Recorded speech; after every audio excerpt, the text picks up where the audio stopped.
Hello. आज Gujarati movie आई है नई जिसका नाम है लालो। वैसे तो पूरा नाम है लालो कृष्ण सदा सहाय थे। और आप नाम से ही समझ जाते हैं कि यहाँ पे क्या बात होने वाली है। जिन्होंने ट्रेलर देखा है उनको तो पता है, लेकिन फॉर अदर ऑडियंस की अगर हम बात करें तो उनके लिए हम थोड़ी सी स्टोरी बता देते हैं। यहाँ पे बात है एक मिडिल क्लास फैमिली की, जिसके मेन हेड हैं लालो, जो कि है लालजी धनसुख परमार, जिसका कैरेक्टर यहाँ पे करण जोशी ने किया है। और वो एक रिक्शा चलाते हैं जूनागढ़ में। और उनकी वाइफ है रीवा राज, जिनकी और उनकी एक लव मैरिज है। एक तरीके से अगर हम कहें तो गलत नहीं होगा। और वहाँ पे सिचुएशन कुछ ऐसी आती है कि एक दिन जब वो रिक्शा चला के आ रहे होते हैं, तो सुबह सुबह ही, मतलब फिल्म का ओपनिंग सीन ही है कि सुबह सुबह रिक्शा चलाते हुए जाते हैं और वहाँ पे उनको एक पैसेंजर मिलते हैं जो जिनको पूरा जूनागढ़ घूमना रहता है। तो वो उनके साथ पूरा दिन जूनागढ़ घूमते हैं और फिर उन्हें पता चलता है कि उनका नाम भी लालो है। तो ये एक कॉमन चीज़ आ जाती है। और फिर रात को जब वापस पेमेंट की बात आती है तो उनको 1500 की जगह 2000 रुपये देते हैं। लेकिन उसी रात को उनकी और उनकी वाइफ के बीच में झगड़ा होता है और उसका रीज़न ये होता है कि वो बहुत ही दारू और बीड़ी वगैरह पीते रहते हैं, जिसकी वजह से उन्हें ये सारे झगड़े करने की आदत बन जाती है। और उनके दोस्त भी उनके सामने थोड़ा सा उनको क्या बोलते हैं, गैस लाइट करते रहते हैं कि मैं तो मर्द हूँ वगैरह। तो उसी दिन उसी सुबह वो घर से चले जाते हैं और वहाँ पे उनको एक और सवारी मिलती है जिनको वो एक फार्म हाउस ड्रॉप करते हैं। अब वहाँ पे उनको कुछ भेदी चीज़ लगती है कि यहाँ पे कुछ गड़बड़ है, दाल में कुछ काला है। अब वो फार्म हाउस में जाते हैं, उनको छोड़ते हैं, लेकिन उनको नहीं पता रहता कि उनके पीछे पीछे वो आ रहे हैं। और बाद में जब वो फार्म हाउस पे पहुंचते हैं तो वहाँ पे देखते हैं कि बहुत सारे पैसे की एक बैग पड़ी है। अभी उसके बाद जब वो बाहर जाना चाहते हैं फार्म हाउस के, तो जब वो दरवाजा खोलते हैं तो उनको करंट लगता है। अभी नए जो डिजाइनर आ गए हैं ना, जिसमें वो करंट वाली सिस्टम आ गया, हाँ बस तो ऐसा ही कुछ होता है उनके साथ। और उसके बाद क्या होता है फिल्म आप देखेंगे तब आपको पता चलेगा। मैंने मेन प्लॉट अभी भी नहीं बताया, मैं सही बोलूँ तो। इसमें मेन चीज ये है कि यहाँ पे रिव्यू, या फिर इस फिल्म को हम फिल्म नहीं कह सकते, या फिर इसको आप रिव्यू की तरह ना देखें तो ज्यादा बढ़िया रहेगा। ये एक डिवोशनल जर्नी है। यहाँ पे एक भक्ति जुड़ गई है, या फिर यहाँ पे एक एक क्या बोलते हैं, एक भगवान श्री कृष्ण के साथ एक इमोशन आपका जुड़ जाता है कि भगवान जब भी आप एकदम ऐसे प्रॉब्लम्स के अंदर दब जाते हो, there is no way out, वहां पे भगवान किसी भी रूप में आपकी मदद करने आते हैं। और यहाँ पे वो चीज जिस तरह से दिखाई गई है वो बहुत ही काबिल तारीफ है। मतलब पूरा जो कैरेक्टराइजेशन है आई थिंक लालो या फिर श्री कृष्णा का, उसकी हमें डिटेलिंग पहले ही सीन से धीरे धीरे धीरे धीरे करके दिखाई जाती है, जो इसका सबसे बड़ा प्लस पॉइंट है। क्योंकि अगर आप देखें तो बहुत ही रेयर फिल्मों में होता है कि जहाँ पे आप वो डिटेलिंग देख लेते हो। जैसे कि इनका जो घर है, करण जोशी रीवा राज का, उनके घर की दीवारों का कलर थोड़ा सा ब्लू है।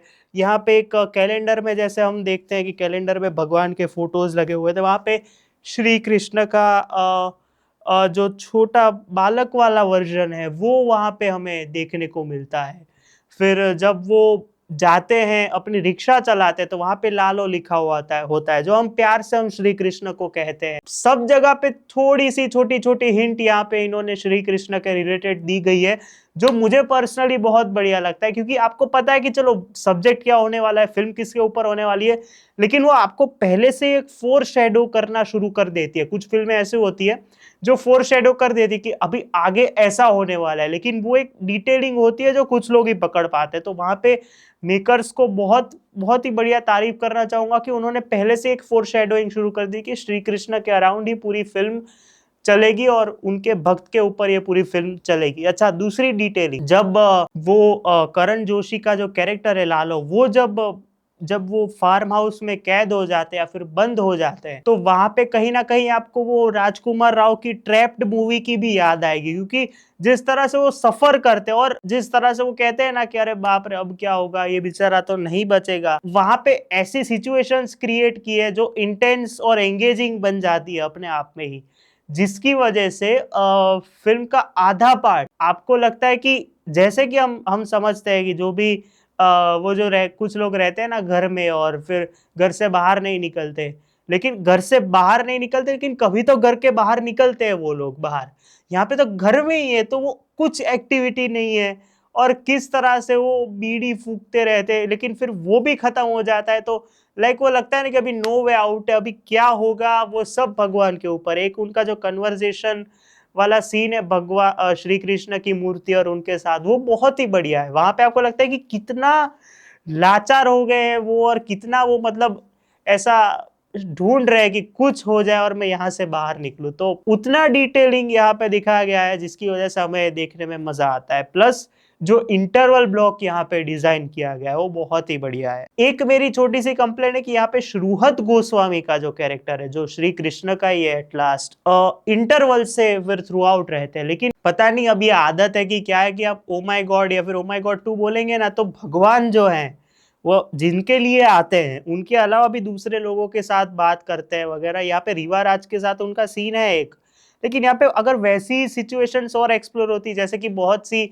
जगह पे मेटा या फिर एक रियलिस्टिक जोक्स, जैसे कि ओ माय गॉड 2 में एक जोक है कि आपको क्या पता है गंगा कहाँ से बहती है, तो वहां पे शंकर का जो रोल है कि गंगा कहाँ से बहती है वो मुझे मत बताना। वैसे इधर भी एक दो कि मैं भगवान हूँ, मैं श्री कृष्ण हूँ, वैसे जो पहले से अगर शुरू करते ना तो एक होलसम वाइब आती है, जो मैं कहना चाहता हूँ। लेकिन यहाँ पे अंकित साखिया का डायरेक्शन बहुत बढ़िया है, सही बोलूं तो जिस तरह से उन्होंने पहली फ्रेम से आपको एक कहते हैं ना मेस्मराइजिंग हो जाता है सब कुछ। उसमें भी शुभम गज्जर एस डीओपी और जो बाकी के दो सिनेमेटोग्राफर्स है, मैं जैसे ही मेरे को नाम मिलता है मैं आपको बताता हूँ। Shubham Gajjar as a DOP और सिनेमेटोग्राफर्स जो हैं दोनों, बहुत ही बढ़िया काम है। एज अ सिनेमेटोग्राफर एक आई सूथिंग जो चीज दिखानी चाहिए। और यहाँ पे जूनागढ़ पहला ही सीन गिरनार से शुरू होता है और फिर जिस तरह से वो एक यात्रा पे ले जाते हैं, मैं वह इसलिए बोल रहा हूँ कि डिवोशनल जर्नी है। यहाँ पे भक्त और भगवान की बात है,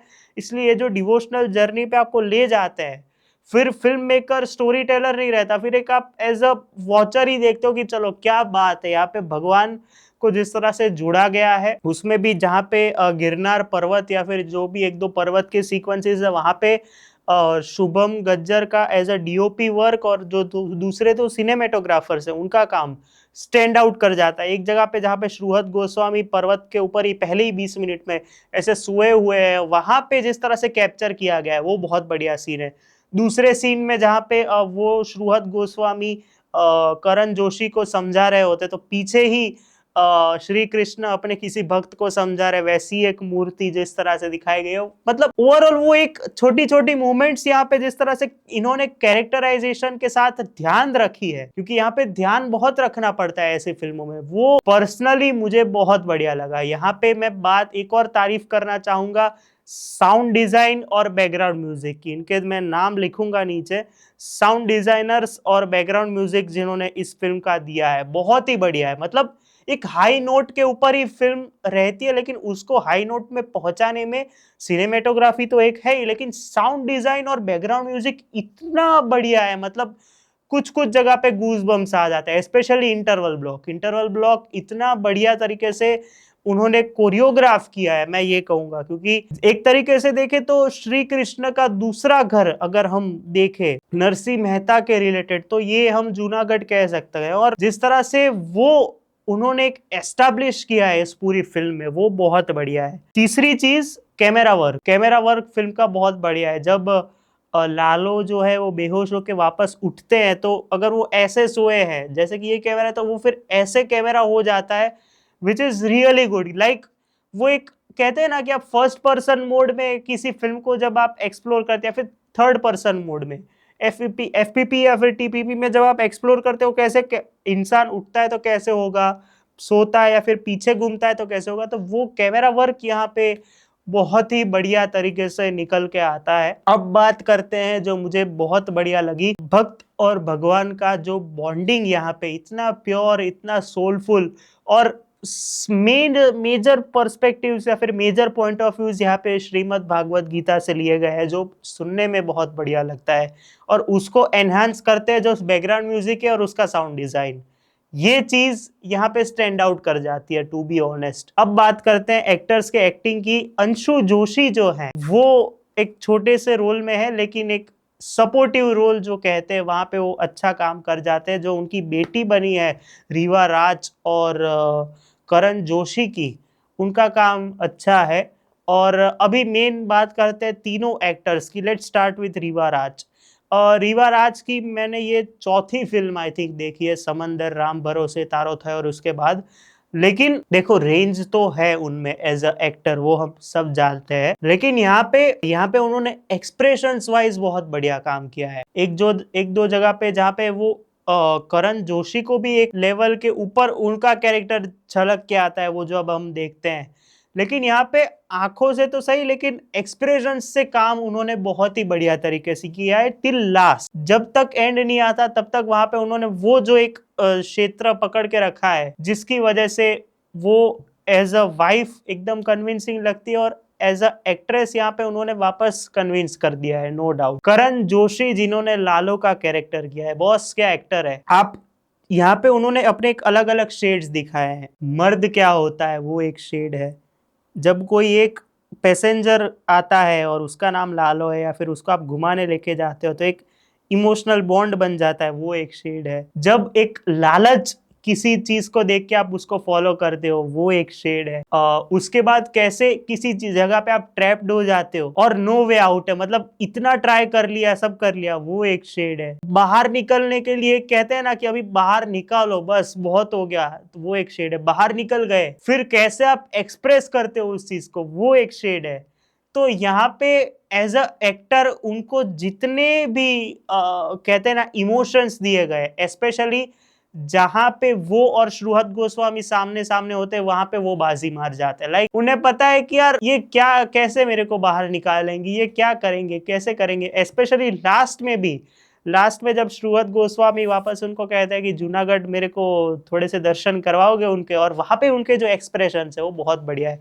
एज अ भक्त बहुत बढ़िया काम है। लाइक उतना उनका कैरेक्टर वैसा नहीं लिखा कि यार ये कृष्ण भक्त है वगैरह, लेकिन जब वो घर में उनके और वो जो कृष्ण भगवान की मूर्ति के साथ बात करते तो आपको एक रिलेटेबलनेस फील हो जाती है कि यार बेचारे के साथ बहुत खराब हो रहा है, और बहुत ही नेचुरल लगता है उनका एज एन एक्टर। उन्होंने इतना नेचुरल परफॉर्म किया है, स्पेशली इमोशनल सीन्स में, और जहाँ पे उनके और श्री कृष्ण के संवाद है वो बहुत बढ़िया है, बहुत बढ़िया लिखे गए हैं, मैं ऐसा कहना चाहूंगा। अब आते हैं श्रुहत गोस्वामी पे। इनको हमने लास्ट काशी राघव में देखा था, और इम्प्रेसिव है, पहले से इम्प्रेसिव है। यहाँ पे जो एक चीज जो मैं मानता हूं हमेशा से, जब भी आप श्री कृष्ण, श्री राम, हनुमान, शिव जी के ऊपर आप कोई भी मूवी बना रहे हो, उसमें अगर आप किसी को कास्ट करना चाहते हो ना, तो एक बेसिक चीज होती है कि भगवान के चेहरे पे हमने जितनी भी मूर्तियां, जितने भी फोटोज देखे हैं, उसमें एक स्माइल का एक मेजर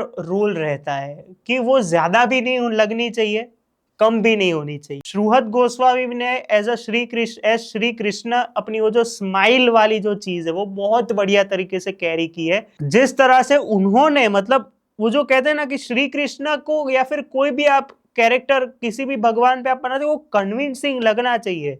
यहाँ पे उन्होंने बहुत बढ़िया तरीके से कन्विंस किया। एक जगह पे जहाँ पे वो करण जोशी पे गुस्सा हो जाते हैं, जा निकल अभी तेरे को जाना है ना, जा। फिर वो सिर्फ ऐसे बैठे हैं झूले। फिर जब एक ट्विस्ट आता है उसके सामने, तो वहां पे फिर जब एक्सप्रेशन चेंज होते हैं, जिस तरह से वो गुस्सा और गुस्से में और एक चिंता में बदल जाता है, वो एज अ एक्टर दिखाना बहुत मुश्किल होता है जब आप किसी भगवान का कैरेक्टर प्ले कर रहे हैं।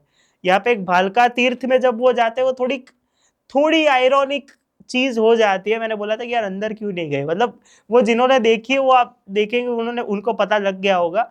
लेकिन Shruhat Goswami as always, I think मैंने उनका थर्ड प्रोजेक्ट देखा, क्योंकि त्रिशा ऑन द रॉक्स में एक सपोर्टिव कैरेक्टर था एक दोस्त का, लेकिन सेकेंड प्रोजेक्ट में अगर लीड में बात करें तो बहुत बढ़िया काम है।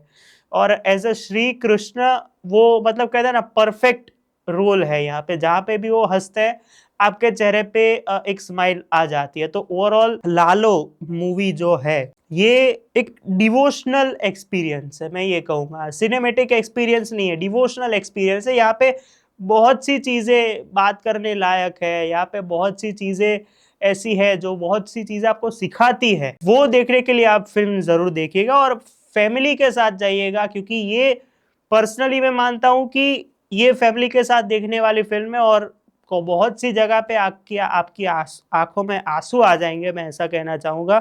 पहले तो मैं स्टार नहीं देने वाला था, क्योंकि एक इमोशनल कनेक्ट बन जाता है जब आप फिल्म पहले से और लास्ट तक देखते हो तब। लेकिन अगर मुझे इस फिल्म को स्टार्स देने हो तो मैं 3.5 स्टार्स देना चाहूँगा। और आप प्लीज़ इस फिल्म को एक ट्राई दीजिए, आपको बहुत ही बढ़िया लगेगा। एज अ कॉन्सेप्ट इसका नया है और भक्त और भगवान की बात जिस तरह से जोड़ी गई है वो बहुत बढ़िया है। हम मिलते हैं अगले वीडियो में, तब तक के लिए बाय।